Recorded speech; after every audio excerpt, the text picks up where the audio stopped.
El Templo de Osler les da la bienvenida a este segundo capítulo en donde hablaremos de un tema extremadamente interesante. Vamos a hablar de las BLE o de las beta-lactamasas de espectro extendido, haciendo un especial énfasis en las infecciones del tracto urinario. Yo soy el doctor Raudy, nuevamente con el doctor Isaac y el doctor González. Bienvenidos, profe Isaac. ¿A quién tenemos hoy?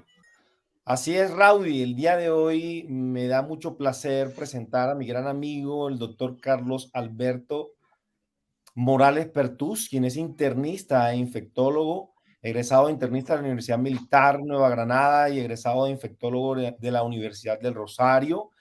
Es infectólogo además de la Red Mederi y de la Subred Sur Bogotá, profesor de la Sí. Universidad del Rosario. Es además miembro de la Sociedad Colombiana de Infectología y miembro de la ITSA y es el director del Grupo de Investigación de Infectología y Medicina Tropical, GETI. Doctor Carlos, bienvenido. Okay. Muchísimas gracias a ustedes por la invitación y a discutir este interesante tema aquí en confianza y entre amigos para que todos logremos entender de lo complejo a lo simple de qué se trata esto de las beta-lactamas. ¿Cómo vamos, Alberto? Estamos sumamente complacidos de tenerlo acá. Sabemos que tenemos un personaje de alta calidad. Yo también tengo que decir que me complace saber, además, detrás de todo el colegaje que existe, puedo decir que hoy en día somos amigos, doctor Morales. Sin duda alguna, hace Qué rato. buen hombre tenerlo acá. Elegimos a la persona correcta para hablar del tema, sin lugar a dudas, nuevamente. Muy acertados. Entonces, no sé, Raúl, Isaac, si entramos en materia Sí, inmediatamente. claro, de una. Claro que sí, porque además es un tema que de paso nos puede consumir una gran cantidad de tiempo por lo importante que es, pero la idea es que en este espacio podamos resolver las dudas más importantes y para entrar en tema, algo muy importante, profe, de alguna u otra manera nosotros, no solamente en la consulta externa, sino en la hospitalización, incluso en la unidad de cuidados intensivos, vemos frecuentemente que pacientes tienen infecciones del tracto urinario que pueden incluso evolucionar a sepsis o complicarse. Desde el punto de vista clínico y desde el punto de vista en resultados, ¿hay algún impacto en morbilidad y mortalidad cuando esa infección del tracto urinario se asocia a un germen tipo beta-lactamasa de espectro extendido o BLE o es lo mismo? Bueno, es muy importante la pregunta en el sentido en el que la infección de vía urinaria, complicada o no, severa, habitualmente alta, es supremamente frecuente como un motivo de consulta, tanto en urgencias como en consulta externa, con un espectro muy amplio, desde gérmenes muy resistentes en infecciones urinarias bajas, que son complicadas pero no son severas, e infecciones muy severas en gérmenes, con gérmenes que son susceptibles en pacientes que pueden o no tener patologías que compliquen su evolución. Si uno hace o si uno depura específicamente la naturaleza o las características de resistencia del germen con respecto a la morbimortalidad en el desarrollo del cuadro clínico infeccioso, sí hay que decir que en general la presencia de beta-lactamasa se asocia a un resultado clínico y en muchas ocasiones, dependiendo de la naturaleza y del diagnóstico y del ajuste o no de una terapia antibiótica también en mortalidad. Lógicamente, proporcionalmente, las beta-lactamasas que tienen un espectro extendido, definidas como aquellas que generan hidrólisis sobre las cefalosporinas de tercera generación, específicamente ceftriaxona y ceftazidime, que son las más sensibles a notar la presencia del enzima, versus enzimas que tengan un espectro inferior, por ejemplo, beta-lactamasas de espectro ampliado, que se denominan así porque degradan las penicilinas, la ampicilina y las cefalosporinas de primera generación, pero que habitualmente no pasan a cefalosporinas de segunda o tercera generación. Lógicamente sí hay un impacto y cada vez es más frecuente. No solamente en personas que adquieren la infección en el curso de una hospitalización o en aquellos que han recibido tratamiento antibiótico precedente, sino que cada vez es más frecuente que en personas que vengan de la casa, que no tengan esos antecedentes, puedan tener un primo episodio o un episodio de infección urinaria por un germen con características de resistencia como las se encuentran descritas, es decir, por una beta-lactamasa de espectro extendido. Incluso hay una encuesta relativamente reciente en un sistema de salud muy grande, que es el de los veteranos de Estados Unidos, en el que la proporción de infecciones urinarias que son producidas de manera comunitaria por gérmenes resistentes a carbapenémicos llega hasta el 2%. Y de eso un porcentaje muy significativo son personas que no tienen los factores de riesgo tradicionales para la selección de este tipo de patógenos. Entonces, sí, es muy importante. Lógicamente, también existen gérmenes que tienen una plasticidad mayor y que mucho más rápidamente van a expresar la resistencia mediada por beta-lactamasas, específicamente las enterobacterias y específicamente una enterobacteria que es muy hábil y ha sido muy exitosa, muchos clones de esta bacteria que es la Klebsiella pneumoniae. Doc, Profe, yo quería intervenir, déjame para completar esa pregunta, porque me resulta bien interesante esto, ya que nosotros como clínicos, de paso por mucho tiempo, siempre pensamos o imaginamos que los gérmenes resistentes solo estaban dentro del hospital. E incluso cuando estudiamos medicina nos hablaban de infecciones nosocomiales, que esos términos han venido rotándose un poco por diferentes situaciones. O sea que en la actualidad, año 2023, también debemos sospechar en ciertos pacientes que vienen desde la casa sin antecedentes de infecciones urinarias que pueden tener un germen resistente o multidrogoresistente, profe. Sí, digamos, no es el grueso de las patologías o de las enfermedades o de los gérmenes que se aíslan, pero cada vez es más frecuente que existan personas que no tienen los factores de riesgo convencionales, a saber, hospitalización reciente, antecedentes de infecciones urinarias, consumo de antibióticos que repriman esta resistencia, que básicamente son penicilinas con inhibidores, es decir, del grupo de las penicilinas con inhibidores, cefaloporinas de tercera generación específicamente, o, por ejemplo, piperacilina tazobactam anteriormente, o carbapenémicos o quinolonas. Son grandes represores de resistencia, pero no solamente en aquellos que tengan el consumo documentado de este tipo de antibióticos, ni los que han estado hospitalizados en los últimos 3 meses o han usado sondas o han sido llevados a procedimientos.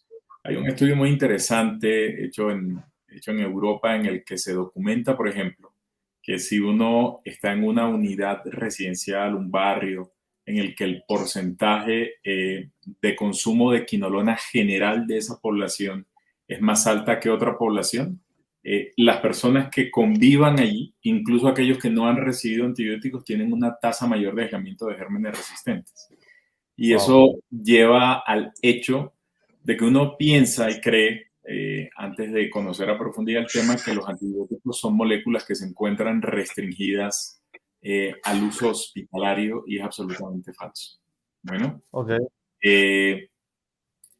digamos que el impacto de la resistencia bacteriana en general ha sido tan grande que muy probablemente, si no se desarrollan moléculas y estrategias diagnósticas que permitan tener un rápido conocimiento de estas características de resistencia, pues nos vamos a quedar sin armas. ¿Por qué razón? Y vuelvo al axioma precedente. Uno creía que antibiótico igual hospital, antibiótico igual enfermedad, y es, digamos, como el único flujo de la molécula en el entorno que nos compete. Sin embargo, no es así. Fíjense, por ejemplo, que los gérmenes más resistentes que existen documentados en el mundo son gérmenes saprófitos y, gracias a Dios, ambientales. El ejemplo más fehaciente de esto que comento, por ejemplo, en exploración de una caverna que se llama la Caverna Lechuguilla en Nuevo México en el año de 2018, unos espeleólogos entraron a buscar cristales y otra serie de cosas allá. Es la cueva más larga y profunda de América. Tomaron muestras para mirar qué se encontraba allí y encontraron un Panebacillus, que es un germen saprófito, que nunca había estado expuesto a la industria humana. ¿sí? Nunca jamás se había llegado a la profundidad que se llegó en ese momento en los millones de años de formación de la Tierra, ¿sí? Y ese germen que se encontró en esa profundidad de esa caverna era resistente a todos los antibióticos naturales, sintéticos que existen en el momento, e incluso tenía mecanismos de resistencia nuevos, incluso para bacterias patógenas para el humano. Esto trae a colación algo muy importante, y es el hecho de que la gran proporción de la resistencia, primero, que la resistencia es un fenómeno de ocurrencia natural. Es un fenómeno que sucede evolutivamente día a día durante millones de años de la formación de la Tierra, de la interacción de los organismos. Hay antibióticos naturales hechos por hongos. Existen muchas otras sustancias que de manera natural pueden ejercer un estrés metabólico, oxidativo, un estrés alimenticio sobre la bacteria, la cual termina reprimiendo estos mecanismos de resistencia. 1. 2. Los antibióticos no están restringidos a los humanos y al uso en humanos. Los antibióticos son utilizados de manera masiva en agricultura y en cría de animales para consumo humano. Y haciendo un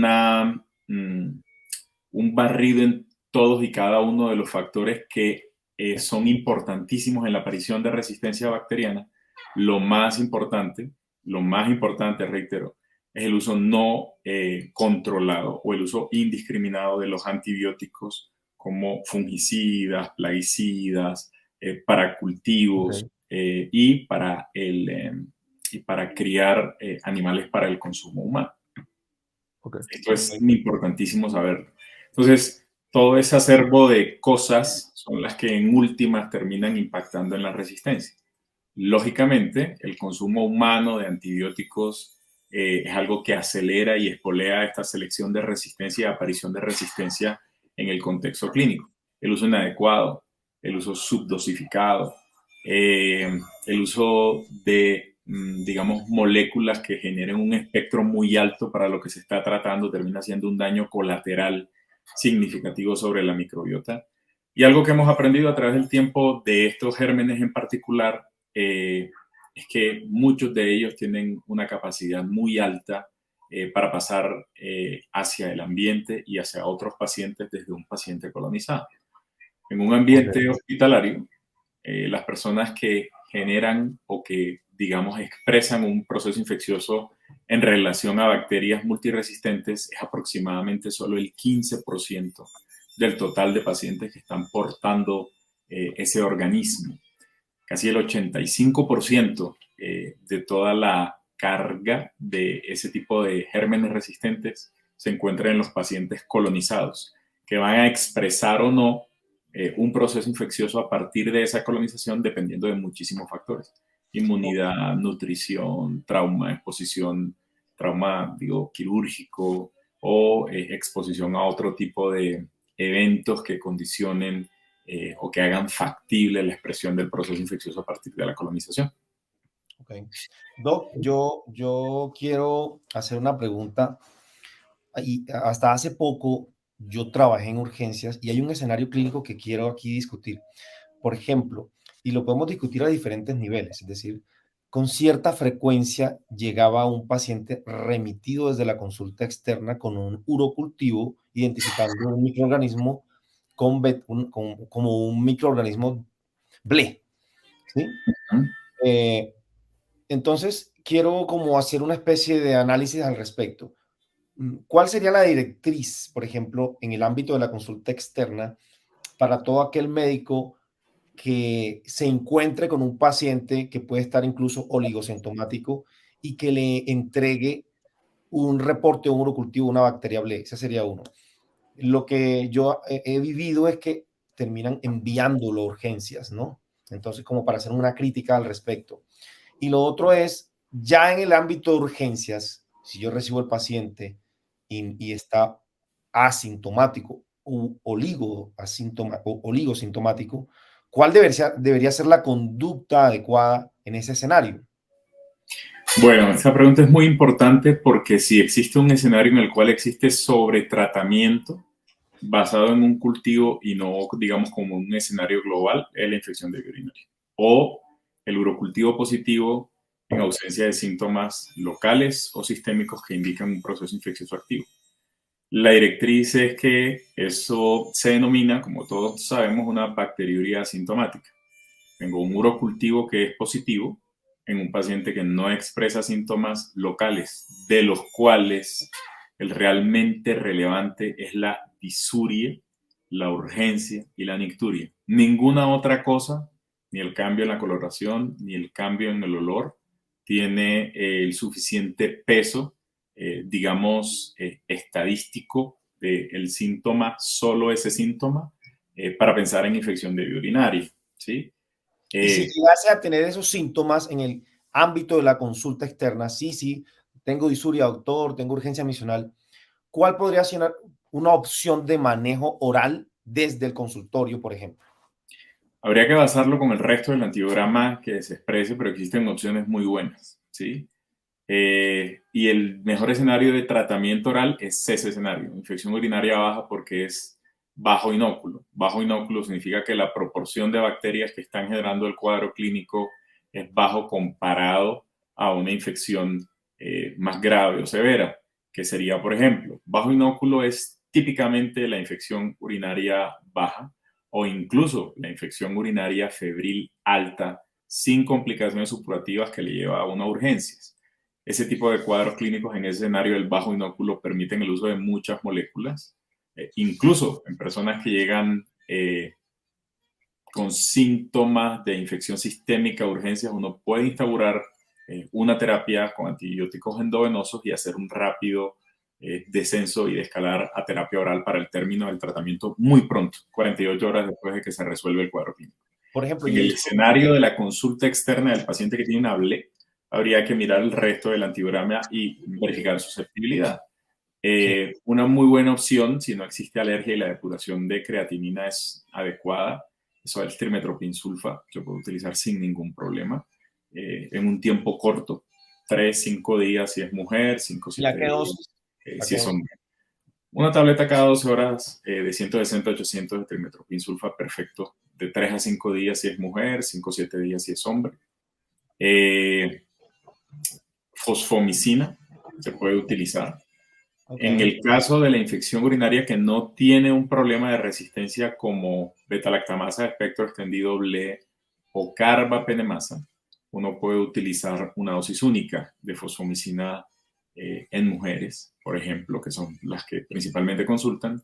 Y si tengo una beta-lactamasa de espectro extendido, yo lo que hago con la fosfomicina es repetir dosis en intervalos de 48 horas durante 3 tomas. Siempre tomada en la noche para que se concentra en el árbol urinario y es como tiene su acción. Digamos, impide la transglicosilación, pero requiere un tiempo de concentración en vía urinaria y en ese sentido es preferible dar en la noche antes de acostar y que tarde en hacer diuresis la persona que está tomando el medicamento por lo menos 6-8 horas. Entonces sería trimetoprim-sulfa, 5 a 7 días, 1. 2, fosfomicina, de ser susceptible, una gran proporción son susceptibles, incluso las resistentes a carbapenémicos. En el caso de los beta-lactamasas de espectro extendido serían 3 dosis consecutivas separadas de 48 horas. Dosis de fosfomicina a las 48 horas, dosis de fosfomicina a las 48 horas, dosis de fosfomicina. 3 dosis sería tratamiento adecuado. Una pregunta así muy rápida. Doctor Morales, yo le tengo una pregunta. Dígame. Perdón, Isaac. Una preguntita rápida, Alberto. Dígame. Yo tengo un paciente en urgencias, para hablar así a términos generales, solo de infección urinaria en urgencias. Yo tengo la duda si tiene una pielonefritis o no. ¿Cuál podría ser el mejor método diagnóstico imagenológico para hacer el diagnóstico? Bueno, hay que hacer una claridad a ese respecto. El diagnóstico de la pielonefritis es clínica. Si hay sintomatología irritativa urinaria y síntomas sistémicos, fiebre, leucocitosis, dolor, etcétera, etcétera, tiene una infección urinaria alta y es una pielonefritis hasta que se demuestre lo contrario e instauras tratamiento. ¿Listo? La imagen, digamos, no se utiliza para hacer confirmación diagnóstica, sino que se utiliza en unos ciertos escenarios. Bueno, en que se buscan descartar presentaciones clínicas de la pielonefritis que son muy graves, específicamente la pielonefritis enfisematosa o complicaciones supurativas de la pielonefritis, que pueden ir desde una nefronía, que es una pielonefritis localizada entre pielonefritis y absceso, ¿sí? Un absceso renal, un absceso perirrenal, etcétera, etcétera. O complicaciones obstructivas de las personas que sufren la pielonefritis que pueden condicionar una evolución tórpida. En ese sentido, si lo necesito hacer de manera inmediata, cabe decir que lo que tiene mejor rendimiento diagnóstico es la resonancia magnética de abdomen, uno. En siguiente orden de sensibilidad y especificidad sería el TAC abdominal. Si está sospechando una complicación supurativa, contrastado idealmente. Y posterior a eso, imágenes nucleares. Pero hay digamos, específicamente la gamografía, que es tal vez lo que tenemos a la mano, que no es algo que se realice de urgencia, ¿sí? Tiene un inconveniente y es que todos y cada uno de los trazadores que se utilizan en medicina, el DMSA, el Tecnesio 99, etcétera, son marcadores de inflamación, pero no dicen específicamente qué tipo de inflamación. Les voy a poner un ejemplo de un caso que, digamos, no lo tuve yo, me enteré hace algunos años, y era específicamente en un lugar en el que estaba el boom de las imágenes nucleares versus las imágenes que habitualmente tenemos. Llegó alguien con dolor abdominal, piuria, sin fiebre, dolor abdominal, piuria. Le hacen una gamografía y la gamografía tiene un defecto focal de captación y un realce. Está inflamado el riñón, hay un déficit focal, es una pielonefritis, puede estar formando un absceso, le dan tratamiento antibiótico, y resulta y pasa a posteriori que lo que tenía el señor era básicamente una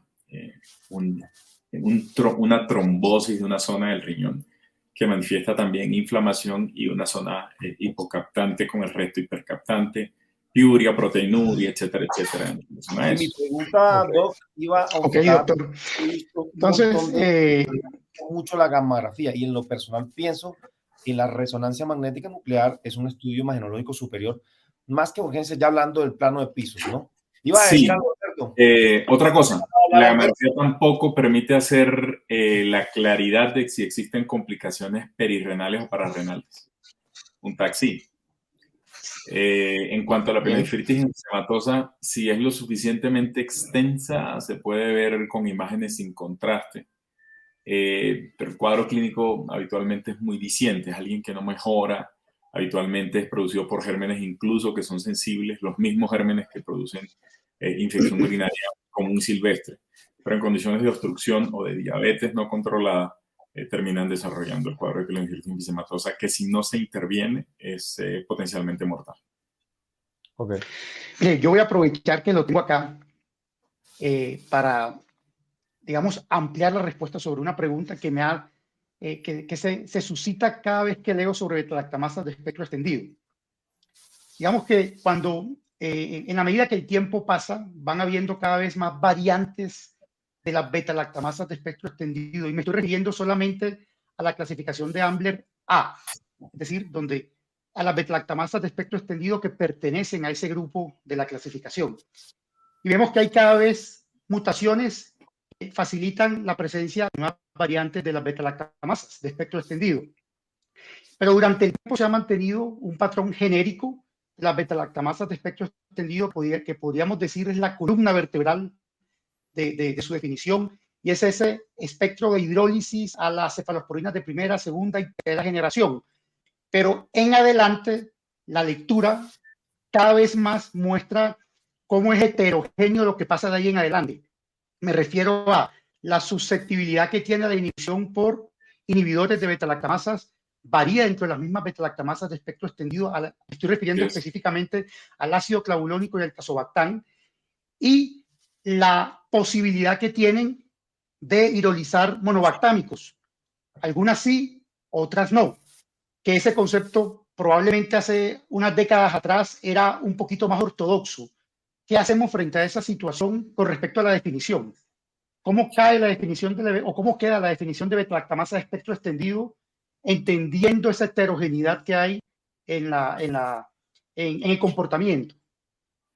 Bueno, hay que hacer una puntualidad. Bueno, la aproximación que habitualmente tenemos de primera mano ante un paciente que tiene un germen resistente, en este caso una beta-lactamasa de espectro extendido, es el antibiograma. ¿Listo? El antibiograma leído, interpretado bien, es una muy buena aproximación hacia qué hacer y qué no hacer, ¿sí? Comprobar la presencia de o cuál tipo de enzima, si es una sola, si son varias, si son muchos mecanismos de resistencia sumados, es algo que se escapa, digamos, del campo de la interpretación del antibiograma. Es muy bueno cuando uno tiene la expresión de una enzima única, ¿sí? En un cultivo estéril, digamos, ¿sí? En un cultivo de un líquido estéril.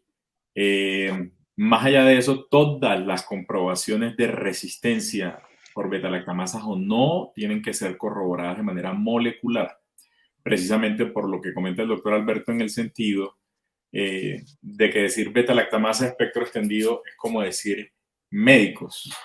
¿Sí? Es un término muy genérico. Cortos, a eso me refiero, ¿no? A eso y dentro de los médicos, cada quien le gusta algo diferente, ¿verdad?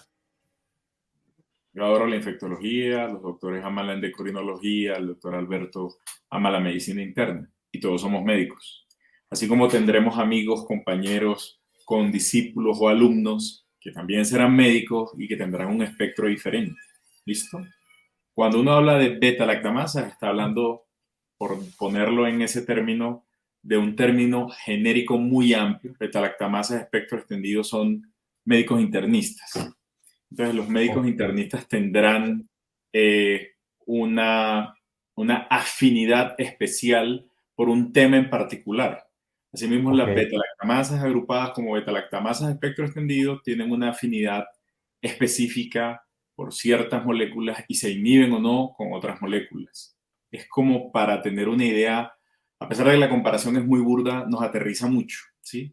Y de cada una de las beta-lactamasas que les colocan un número, ¿sí? CYX, M, CMXT, etcétera, etcétera, existen variantes alélicas que son muchísimas, ¿sí?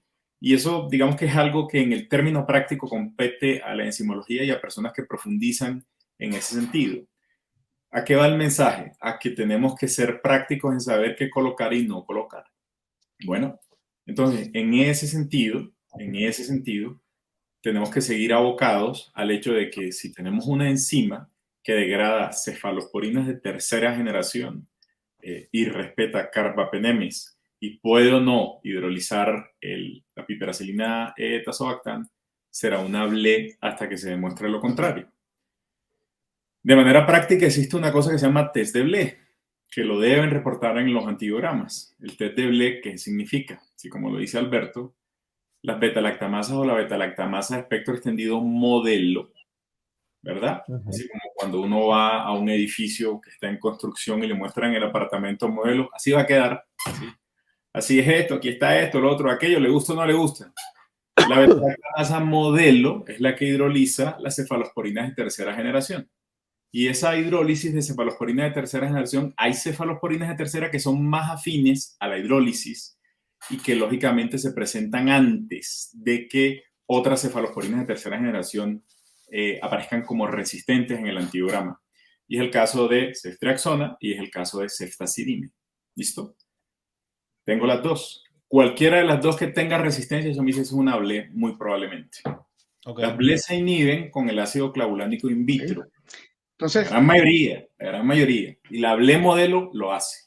Entonces, el test de BLE es tomar o ceftriaxona o ceftazidime, que sea resistente, y compararlo con esa misma molécula, ceftriaxona o ceftazidime, que tenga además ácido clavulánico.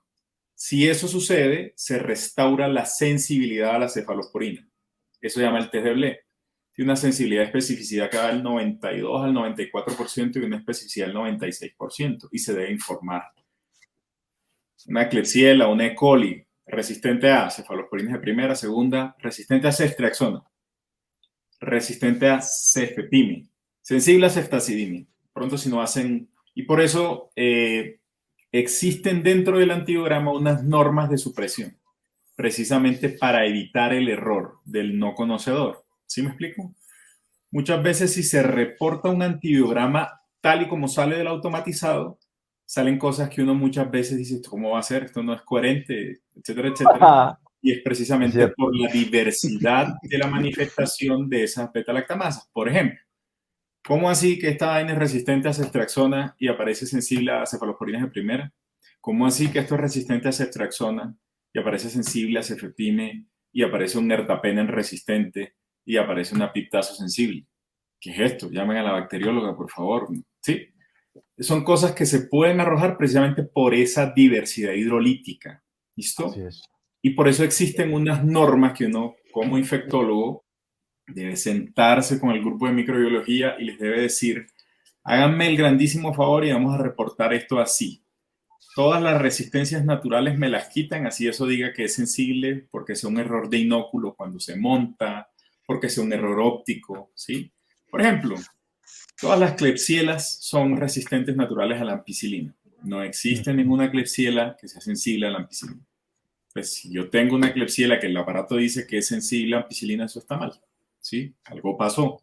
El montaje, la lectura, el haz de luz, la absorbancia, la titulación, ¿sí? Algo está mal. Entonces, uno que, digamos, conoce eso, tiene que sentarse con el laboratorio de microbiología y decir, todo microorganismo, enterobacteria, que sea resistente por lo menos a unas cefalosporinas de tercera generación y sensible a carbapenémicos, háganme el favor y de ahí para arriba, todas las cefalosporinas y los betalacámicos me los colocan resistentes. Ok. Yo creo, doctor, que... Ahora, perdón, una puntualidad. En relación a esto de la diversidad, hay BLES, que solo son BLES que pueden hidrolizar carbapenémicos. ¿Sí? Okay. ¿Por qué? Porque se suman otros mecanismos de resistencia que hacen que aparezca ese tipo de resistencia fenotípica, es decir, en lo que uno está viendo en el antibiograma. Por esa razón es que uno siempre debe tener comprobación molecular, ojalá, sobre todo en ese tipo de patógenos. Si yo tengo una AMC que solo es AMC, pero que se sobreexpresa y además tiene una bomba de expulsión, cerró, perdió una porina, hace resistencia a los carbapenemes. ¿Cuál sería la diferencia en el antibiograma, profe, para, digamos, dar ese dato, entre una BLE y una AMC? ¿Y cuál sería la importancia de saber esa diferenciación?